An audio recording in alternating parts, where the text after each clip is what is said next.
তখন সজীবের চাচি সেখানে এসে চিন্তা করেছে যে পুকুর ঘাটে কেন এমন ঘটনা ঘটলো। তারপর সে বাসায় গিয়ে ওই কবিরাজকে ফোন দিয়ে সব ঘটনা বলেছে। তখন ওই কবিরাজ বলেছে, আপনি তাড়াতাড়ি ওই ছেলেকে আটকান, না হলে সবকিছু শেষ হয়ে যাবে। ওই কবিরাজ আরো বলেছে যে ওই ছেলে তাবিজটি উঠিয়ে ফেলেছে।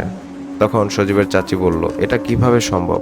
এইটুকু ছেলে এত বড় কাজ কিভাবে করলো? তাই সজীবের চাচি তোমাদের আটকানোর চেষ্টা করে। আল্লাহর রহমতে তোমরা চলে আসতে পেরেছ, আলহামদুলিল্লাহ। যদি সে তোমাদের আটকাতে পারতো তাহলে অনেক ঝামেলা হতো। হুজুর বলল, এখন তুমি একটা কাজ করো, এই নিয়মে তাবিজটি তুমি নষ্ট করে ফেলো। হুজুরের কথা শুনে আমি বললাম, ওরা আবার ওই পুকুরে তাবিজ ফেলবে না তো? হুজুর বললেন, আবার তাবিজ ফেললেও কোনো কাজ করবে না।